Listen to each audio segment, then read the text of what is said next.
नमस्कार. केज मतदार संघातील जनता एक मिनिट त्यांना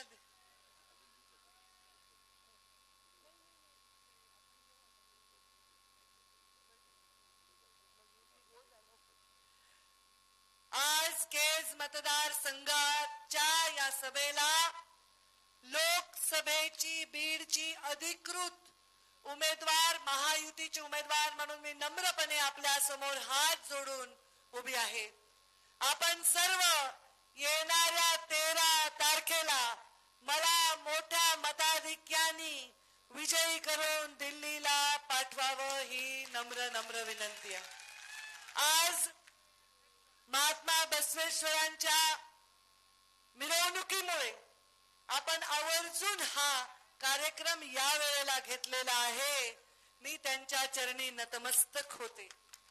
छत्रपती शिवरायांच्या या महाराष्ट्राचं सौंदर्य अबाधित राखण्यासाठी आता आपल्या सर्वांना येणाऱ्या 13 तारखेला चमत्कार करून दाखवायचा आहे. चमत्कार हा आहे की विजय तर माझा निश्चित आहे, पण तो सन्मानजनक विजय करायचा आहे. सन्मान कुणाचा? तर सन्मान या महाराष्ट्राच्या पुरोगामी परंपरेचा, या बीड जिल्ह्याच्या आतापर्यंत केलेल्या आगळ्या वेगळ्या पण यशाच्या आणि विकासाच्या पारड्यात पडणाऱ्या निर्णयाचा, सन्मान प्रधानमंत्री नरेंद्र मोदींचा, सन्मान नितीनजी गडकरींना, सन्मान सर्वात लाडके माझ्या आयुष्यामध्ये ज्यांना मी खरंच मनापासून खूप खूप खूप मानते ते माझे बंधू छत्रपती उदयनराजे भोसले यांचा. त्यांची प्रकृती ठीक नसताना देखील ते आज आवर्जून आपल्या बहिणीला आशीर्वाद देण्यासाठी आलेत. तुम्ही म्हणताल ताईंनी भाषणच सुरू केलं, पण मी त्या विषयाकडे वळत होते. मंचावर सर्वच जण विराजमान आहेत आणि या सर्वांची नावं घेण्यासाठी मी आपल्या हात जोडून क्षमा मागते, कारण वेळ झालेला आहे. मला परळीची पण सभा करायची आहे आणि त्यामुळे मी जास्त वेळ त्याचा घेणार नाही. मी एवढंच सांगेन की पालकमंत्री म्हणून मी खरंच पालकाची भूमिका बजावली होती की नाही? मी काम केलं की नाही? जे या बीड जिल्ह्यामध्ये 75 वर्षात झाले नाही ते तुमच्या लेकीने 5 वर्षात करून दाखवलं की नाही? पंकजा मुंडेंनी केलं नाही, ते ग्रामीण विकास मंत्री पंकजा मुंडेंनी केलं. ते पंकजा मुंडेंनी केलं नाही, ते पालक मंत्री पंकजा मुंडेंनी केलं. जलसंधारण मंत्री पंकजा मुंडेंनी केलं आणि ते काम तुमच्या खासदार प्रीतम मुंडेंनी केलं. आज आम्ही काम करत असताना जे रेल्वे 75 वर्षात झाली नाही ती रेल्वे फक्त 12% शिल्लक आहे, 18% शिल्लक काम आहे, 99% जमीन अधिग्रहित झाली तरीही आपल्याला समोरचे उमेदवार म्हणतात विकास झाला नाही. धनुभाईंनी सांगितलं मी कधीच कॉन्ट्रॅक्टर भानगडीत पडत नाही. टेंडर कॉन्ट्रॅक्टर मला नॅशनल हायवेचे कोणते काम कोण करत होतं कधी माहित नाही, ते काळे का गोरे. नितीनजी गडकरींनी एक बैठक घेतली होती आणि सांगितलं देशामध्ये या 2 बहिणींचा कॉन्ट्रॅक्टरला कधीच त्रास झाला नाही म्हणले. ते कॉन्ट्रॅक्टर नेहमी म्हणतात की या 2 बहिणी विचारतच नाही, आम्ही फक्त क्वालिटीच्या कामाचा विचार करतो. मग आम्ही सगळ्या गोष्टीत क्वालिटी देतो, विकास करतो, राज्य करत असताना नम्रपणे वागतो, सगळ्या लोकांशी मिळून मिसळून वागतो, भेदभाव करत नाही, सकाळी उठल्यापासून मध्यरात्रीपर्यंत कष्ट करतो. हे सगळं करत असताना या बीड जिल्ह्याच्या वाडी वस्ती तांड्यापर्यंत रस्ते विकास देत असताना, या बीड जिल्ह्यामध्ये प्रत्येक गावात 25-15च्या माध्यमातून काम करत असताना, जलयुक्त शिवाराचे बंधारे बांधत असताना, हा दुष्काळ मुक्त जिल्हा करण्यासाठी, टँकर मुक्त जिल्हा ठेवण्यासाठी रात्रंदिवस कष्ट करत असताना मला सांगा मी कधी चुकले का? मी कधी भेदभाव केला का? एखाद्याला बोलता आलं नसेल, एखाद्याचा फोन खरंच उचलला गेला नसेल, कारण बिना कामाचेच लोक फोनवर सतत अवेलेबल असतात, ज्याला काम असतं बैठक असते त्याच्याबद्दल मी क्षमा मागते. एखाद्याचं बोलणं झालं नसेल, एखाद्याच्या कदाचित मी लग्नाला पोहोचू शकले नसेल, एखाद्याच्या घरी मी नाही जाऊ शकले असेल, पण ते सगळं 100% प्रीतमताईंनी पूर्ण केलेलं आहे. कुठेही गेला तर लोक सांगतात इथं कोणी वारलंय, प्रीतमताई येऊन गेल्या, इथं लग्नाला येऊन गेल्या, सप्त्याला येऊन गेल्या. गाठी भेटी आणि संपर्कामध्ये मी प्रीतमताईची बरोबरी कधीच करू शकणार नाही. पण विकास काम करत असताना मी प्रत्येक क्षण विकासाचा हात तुमच्या समर्पित केला, कारण माझा बाप भरल्या ताटावरून गेला. विकास करत असताना झपाटल्यासारखा मी विकास केला, कारण 6व्या दिवशी शपथ घेतल्यानंतर माझा बाप, या दिवशी सत्कार करायला येणार असणारा माझा बाप, त्याला ह्या हाताने मला अग्नी द्यावा लागला, म्हणून मी झपाटल्यासारखा विकास केला. विकासाला मत असते तर मी कशाला घरी बसले असते? अफवांना मत आहेत, गैरसमजाला मत आहेत, खोट्या बातम्यांना मत आहेत, न्यूज चॅनलनी लावले, वृत्तपत्रांनी लावलेल्या कुठल्याही बातमीवरून जे मत बनतं त्याला मत आहे. पण मला सांगा, मी ग्रामीण विकास मंत्री होते, ग्रामपंचायत विरोधात माझ्या 50% तरी असतील, पण कुणाला मी सस्पेंड ग्रामपंचायतचा सदस्य करायचं कधीतरी पाप केलं का? मी ज्या खात्याचे समोरचे उमेदवार सभापती होते त्या खात्याचे मंत्री म्हणून काम केलं. शिक्षकांनाच माहिती आहे की किती त्यांची पिळवणूक झाली. 15-20 लाख रुपये बदलीला लागत होते. या पंकजा मुंडेंनी एका बटनावर बदल्या आणून ठेवल्या सर्व जाती धर्माच्या शिक्षकांना. फुकट एका बटनावर या शिक्षकांचे संसार वाचवले. 750 कोटी राजे पगार थकीत होता, एका बटनावर तो पगार झाला. आता मला विचार करा, 15 लाख रुपये प्रत्येक बदलीचे आणि या 750 कोटीवर मला माहित पण नाही काय टक्केवारी असते, विचारू कुणाला तरी खाणाऱ्याला. परंतु हे जर मला गोड वाटले नसते का? माझं घर भरून ठेवलं असतं, मला गोड वाटलं नसतं का? काय काम नाही केलं? अरे किती विमा घेतला रे तुम्ही? 992 कोटी. हे टोपीवाले सगळे शेतकरी आहेत का नाही दादा? किती विमाने दिला? किती दिला विमा? 292 कोटी. मला मोदीजींच्या हस्ते पुरस्कार मिळाला. विमा, अनुदान, DCC बँक 500 कोटी लॉस मधली बँक मी तोट्यातली बँक नफ्यात आणून चालवली. पण राजकारणाने सगळं घालवलं. या राजकारणामुळे आपण 5 वर्ष पाहिलंय. पंकजा ताई स्वतः मुख्य पदावर नसताना खरं सांगा, माझं नुकसान झालं का तुमचं? खरं सांगा, खरं सांगा, हृदयावर हात ठेवून सांगा. माझं काही नुकसान नाही झालं. माझ्या जीवनामध्ये आता नुकसान व्हायचं काही राहिलंच नाही बरं का. माझ्या आयुष्यात आता काही नुकसान व्हायचं राहिलेलं नाही. जगातले जेवढे नुकसान असतात ते सगळे माझे झालेले आहेत. माझ्या कारखान्याला एवढ्या अडचणींचा सामना करावा लागला. माझा कारखाना बंद झालेला आहे, याला हिनवण्यापलीकडे उमेदवाराकडे दुसरा मुद्दा नाही. पण मी वचन देते, या दसऱ्याला मी बॉयलर पेटवणार आहे आणि तुमच्या सगळ्यांचा मी ऊस नेणार आहे. कारखाना बंद झाला असेल नुकसानीत तरी काटा मारून गरीबाचे पैसे खाल्ले नाही. अरे हो देणं आहे, चंटीचा हो देणं आहे. खूप कारस्थानाला सामोरे गेली आहे तुमची लेक. सगळं जे काय आहे 1 रुपयाने माझ्या स्वतःच्या अकाउंटमध्ये 2.5 कोटी होते. मागच्या 2 वर्षापूर्वी माझ्या अकाउंट मधून पगार केला. मी कागद दाखवते. स्वतःच्या अकाउंट मधून कारखान्याच्या, सहकारी कारखान्याच्या वॉचमनचे पगार करणारी ही एकटीच लेक असेल. कधीच मी पैसा हे माझ्यासाठी मुळच नाही. त्या माझ्या लेकराला आर्यमनला सांगितलं, या ऊसतोड कामगारांनी माझ्यासाठी 11 कोटी जमा केले. तुम्ही माझ्यावर कर्ज केलं. मी आर्यमनला सांगितलं, तुझ्या आधी त्यांचा अधिकार माझ्यावर आहे. तुझ्या आधी हे लोक, हे लेकरं यांचं जीवन बदलणं माझं कर्तव्य. मला लोकसभेला जायचं, अशी काही मी कुठे अर्ज घेऊन गेले नव्हते उमेदवारी मागायला 10 ठिकाणी. मला माझ्या नेत्यांनी आदेश दिल्यामुळे मी उभी राहिलोय. माझी इच्छा होती प्रीतमताईची हॅट्रिक व्हावी, पण मला माहित नाही नियतीची काय इच्छा होती. राजे, 4 तारखेला मुंडे साहेबांचा अंतिम संस्कार मी केलाय. तुम्ही होता तो काय? तुमचं माझं मागच्या जन्मीचं रक्ताचं नातं मला माहित नाही. नेहमी धावून येता. त्या दिवशी माझी आई गळा पडून पहिल्यांदा कोणाच्या रडली असेल तर लेख म्हणून ज्याच्यावर प्रेम केलं त्या आमच्या राजेंच्या गळा पडून माझी आई लातूरच्या वर.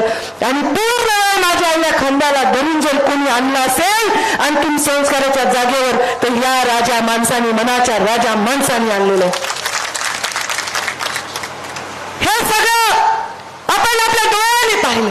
धनुभाऊ, मागच्या वेळी माझ्या विरोधात तुम्ही प्रचार करत होता, आज तुम्ही माझ्या बाजूने आलात. किती शांत झाले माझ्या डोक्याला. हे सगळे विरोधात प्रचार करणारे लोक आज माझा प्रचार करतायत. पण राजे, काही लोक त्या क्षणी ज्या दिवशी बाबा गेले त्यापासून आजपर्यंत जशाला तसेच आज माझ्या बरोबर आहेत. त्यांच्यासाठी मला काम करायचंय. 5 वर्ष मी तुमचं काम केलं. जात पाहिली नाही. काय प्रचार चाललाय? का ऍफिडेव्हिट करून दिले का समोरच्या उमेदवारांनी म्हणून त्याला कशी मतं पडतील आणि मला का नाही पडत? मी गेले का कुठल्या मंचावर जातीच्या दिल्या का शिवाय मी कोणाला नाही? अरे पण तुम्ही तर राजकारणामधून निवृत्त किंवा बाजूला राहायचं ठरवलंय. हळूहळू हा प्रचार कधी कधी मला वाटायला ह्या समोरच्या उमेदवारीच्या पारड्यात पडण्याचा प्रयत्न चाललाय का? काय मतदान नाही करायचं. अनेक लोकांनी, काही लोकांना या राज्यामध्ये सतत निवडून दिलंय. मग काही लोकांनी एखाद्या वेळी सत्तेत झालं तर काय बिघडतंय? अनेक राज्यामध्ये मी खासदारांच्या प्रचाराला गेले, सर्व मराठा समाजाचे खासदार आहेत. काही तुम्ही आला तर सीट पक्की म्हणतात. मग एखाद्या मराठा समाजाच्या वर्गाने या खासदाराला बनवलं तर काय बिघडलं? ज्याला आतापर्यंत मंचावर एकही माणूस असा नाही ज्याला पहिल्यांदा गुलाल मुंडे साहेबांनी लावला नाही. ते मी उपकार काढू शकत नाही, माझी तेवढी पात्रता नाही, माझं बोलणं काम पण नाही. पण जात पात धर्म हे कधी होतं? पहिलं पक्ष होते. काँग्रेस आणि भाजपची लढाई होती, राष्ट्रवादी भाजपची लढाई होती. कोणीही मग गडकरी सारखा माणूस सुद्धा देशाचा एवढा मोठा मंत्री होऊन एवढा विकास केला, जातपात पाहिजे असती तर कसं झालं असतं? या देशामध्ये 2च खासदार होते भारतीय जनता पार्टीचे. सर्वांना बरोबर घेऊन आज सगळ्यात मोठी पार्टी जगातली झाली आहे. आज आमच्या या पार्टीमध्ये मला कळत नाही की पार्टीची आणि विचारधारांची निवडणूक कधी जातीवर गेली. आम्ही यांना खासदार केलं, आम्ही त्यांना आमदार केलं असं बोलायला लोक कधी लागली? लोकांनी गुणांवर निवडून द्यावं, जातीवर निवडून द्यायचं नाही. माझ्याही लोकांनी निवडायचं. माझ्या ज्या समाजात माझा जन्म झाला, मुंडे साहेबांचा झाला, त्या समाजात 10 लोक नेते झाले असतील, पण का मुंडे साहेब एवढे लोकांच्या हृदयात राहिले? त्यांच्या गुणांमुळे. जर मी आहे, प्रीतम आहे, धनु, आम्ही सगळे एका मंचावर आहे, पण काय असं वेगळं आहे प्रत्येकामध्ये? का माझ्यावर जास्त काकणभर तुमचं प्रेम असेल, कोणाचं प्रीतम ताईवर असेल, कोणाचं धनु? का आपल्या आपल्या गुणांवर प्रेम असतं. 5 वर्ष कुठल्याही पदावर नसताना देखील एकही माणूस मला सोडून गेला नाही. का? कारण मी कुणाची रुपयात चहाच्या कपात सुद्धा मिळली नाही. मी कधी, आता आमचे कर्तव्य वकील आले, थोडे रुसले होते ते, आणि पुन्हा ते आरक्षणाच्या चळवळीत पुढे गेले होते एकदम. हे सगळे त्यांची टीम आली आहे. त्यांनी म्हणले, काही काल रात्री म्हणले आम्हाला तुमच्यावर काम करायचं, आम्ही मुंडे परिवाराशिवाय कुठेही काम करू शकत नाही ताई. आम्हाला वाटलं होतं काहीतरी वचन समोरचा उमेदवार देईल, त्यांचे नेते देतील ताई, पण त्यांनी तर आम्हाला काहीच वचन नाही दिलं. मग ते आरक्षणाच्या मुद्द्यावर मतं मागलं नाही तर जातीच्या मागत असेल तर आम्हाला जेव्हा आमचा ऊस जाळावा लागला होता तेव्हा आमच्या मुंडे साहेबांनी आमचा ऊस नेला होता. ताई तुम्ही फक्त कारखाना सुरू करा. हो आम्ही करू. आता आडसकर साहेब आहेत मंचावर. साहेब म्हणते मी आमचे संभाजी पाटील आहेत, सॉरी मला वेळ घालवायचा नव्हता, मी आपलं मुद्द्याला सुरू केलं. हे सगळे प्रचारासाठी माझ्या आलेले आहेत. आमचे उमेदवार राहिलेले आमचे किरण पाटील विधान परिषदला उभे होते, त्यांच्यासाठी मी पूर्ण विधान परिषदला प्रचार केला. त्या आज याच मंचावर आहेत. काय केलं मी त्यावेळी? काय केलं नाही का? म्हणलं पाटील उभे आहेत म्हणून प्रचार नाही करायचा, असं थोडीच आहे. संभाजी पाटील यांच्या मातोश्रीला पहिल्यांदा तिकीट मुंडे साहेबांनी दिलं. संभाजी पाटील यांना काँग्रेसमधनं आणून पहिल्यांदा तिकीट मुंडे साहेबांनी दिलं. युवा मोर्चाचं अध्यक्ष केलं. खूप माया लावली या परिवाराला. हे सगळं कसं झालंय? असं हे व्हायला नाही पाहिजे. मला तर आता प्रचार एवढ्या पातळीवर घसरला की एका माणसाने तर सांगितलं की या मतदारसंघाच्या दक्षिणेला परळी आणि दक्षिणेला परळी म्हणजे परळी लंका आणि शूरपण खाय म्हणे. मी शूरपण खाय राक्षस आहे मी. काय केलं मी असं? हे शब्द, तुमची भाषा ही आम्हाला बोलायची, तुच्छ बोलायची. कोणत्या माझ्या मराठा बांधवांनी सांगा मी शूरपण खाय ही बोलायची पद्धत आहे. तुमच्या लेकी आहेत, घरामध्ये नाती आहेत, या माझ्या मावल्या बसल्यात, ही भाषा आहे तुमची. अरे तुम्ही विसरलात या देशाच्या दक्षिणेला लंका म्हणणाऱ्यांना. तुम्हाला लंका दिसते कारण तुमच्यामध्ये रावा नाही. या देशाच्या दक्षिणेला काशी आहे. काशी विश्वनाथ आहे. त्या काशी विश्वनाथाच्या अंगणात अन्नपूर्णा देवीचं मंदिर आहे. मला तुमच्या अन्नपूर्णेची भूमिका निभावायची आहे. मला जर आलं तर तुमच्या दारात लक्ष्मी म्हणूनच यायचं आहे. मी काही अवलक्षण करणारे माणूस नाही. मी जिथे जाईन तिथे विकासच करेन. पण काय ही पद्धत आहे? माझ्या बापाचा 40 वर्ष राजकारणात झिजले पण कुणाला एकेरी शब्दाने बोलले नाही. अजूनही मी समोरच्या उमेदवाराला कधी एकेरी शब्दाने, लोक काही टीका करून, मी कधी माझ्या शत्रूवर देखील टीका केली नाही. कधी मी कुणावर हिलवलं नाही, जातीवाचक बोलले नाही. हे सगळं तुम्हाला डोळ्याला दिसत नाही. या जिल्ह्याच्या विकासाला मोठी मोल करण्याचं काम जर कुणी करत असेल तर ते तुम्ही करू नाही दिलं पाहिजे. मी निवडूनच येणार आहे. ज्यांना मतं नाही द्यायचे सांगितले त्यांचे मतं नाही मिळाले तरी निवडून येणार आहे. पण माझी इच्छा आहे की माझ्या गुलाल लावलेल्या यात्रेमध्ये, माझ्या मिरवणुकीमध्ये सर्वजण आनंदाने गुलाल लावून यावे. तेव्हा छत्रपती तुम्हाला जाईल. त्याच्या आधी आम्हाला तुमचा निकाल आजच पक्का झालाय, तुम्ही खासदार झालेच आहेत. आता मी दिल्लीला तुमच्या बरोबर आहे आणि तुमच्या पत्नी माझ्या फार खास मैत्रीण आहेत, त्यामुळे त्यांना खूप टेन्शन आलेलं आहे. मी म्हणलं मी दिल्लीला येणार आहे आणि मग भावाला मी खूप म्हणजे हक्काने म्हणणार आहे, हे खा ते प्या. सकाळपासून पाणी नाही पिलं त्यांनी. ते म्हणले ताई तुम्हाला बघितलं माझं पोट भरलं, तुमचा विजय बघितला माझं पोट भरलं. मी मनाने नाही सांगायले. हे आज आले तसे दर निवडणुकीला राजे येतात साहेबांपासून, ही परंपरा आहे. अरे त्यांच्या घरात मी गेले, छत्रपतींच्या मंदिरात माझ्या हाताने त्यांनी देवाची पूजा केली. कुठल्या जगातील बीड जिल्ह्याचे लोक. अरे माझ्या राजांच्या मी महालात गेले तर त्या एका भिंतीवर गोपीनाथ मुंडेचा फोटो लावलेला आहे त्यांच्या सोबत. अरे हेच खरे छत्रपतींचे विचार आहेत. छत्रपतींचे हेच खरे विचार घेऊन जे इथे आले ते आम्ही सगळ्या जाती धर्माचे माणसं आहेत.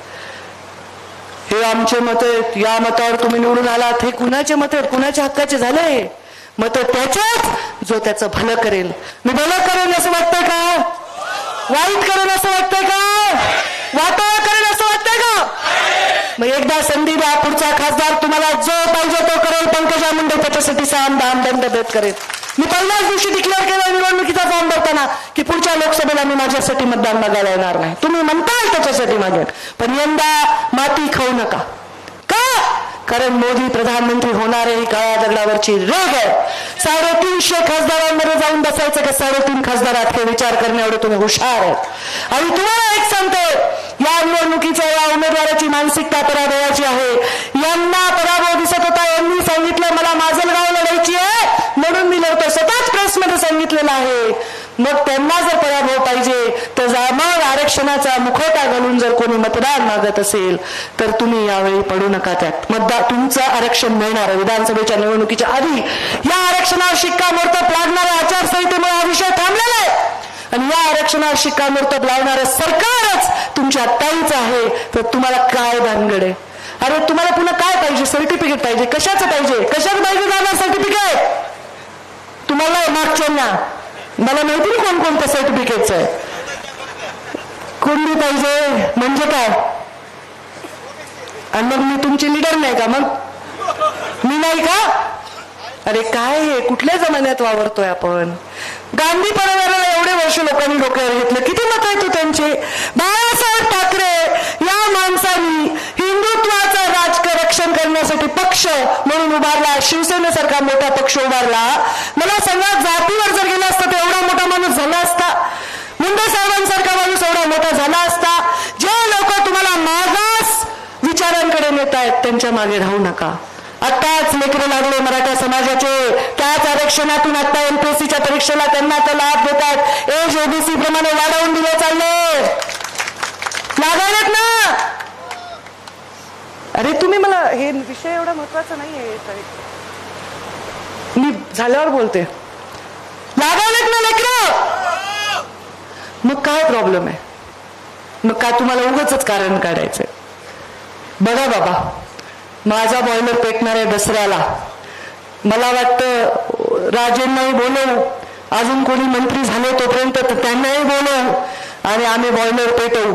या बॉयलरला पेटवल्यानंतर तुम्हाला बिना काट्याचा ऊस घालायचा असेल तर वैद्यनाथ तुमचं स्वागत करतो. तर वैद्यनाथाचा, गोपीनाथाचा आणि छत्रपती राजांचा आशीर्वाद माझ्या पाठीमागे आहे. माझा विजय आहेच, परंतु तो सन्मानजनक बनवा. ह्या विजयातून माझ्या बीड जिल्ह्याकडे कोणी जातीपातीच्या भिंती उभा राहू शकत नाही. मग आपल्याला संदेश देण्यासाठी आपण सर्वजण येणाऱ्या 13 तारखेला मला मतदान करा आणि माझ्या या गलिच्छ पद्धतीने जे प्रचार चाललाय तो हाणून पाडा. तुमची लेक आहे मी. तुमच्या लेकीवर जर कोणी नुसतं बघितलं वाकड्या नजरेने त्याचे डोळे काढून हातात द्यायची क्षमता तुमच्या लेकीमध्ये. मला माझ्यासाठी राजकारण ही मजबुरी असेल, पण माझं चरित्र, माझं वागणं, माझे नीतिमत्ता हे माझ्यासाठी मजबूतीने करणं माझ्यासाठी आवश्यक आहे. त्यामुळे मी जेव्हा येते तेव्हा मी योग्यच करेन, अयोग्य काही करणार नाही. हे तुम्हाला माहिती आहे. माझ्या पाठीशी आशीर्वाद ठेवा. धन्यवाद. जय हिंद, जय महाराष्ट्र. आदरणीय राजे यांना मी आमंत्रित करते की त्यांनी आपले अनमोल शब्द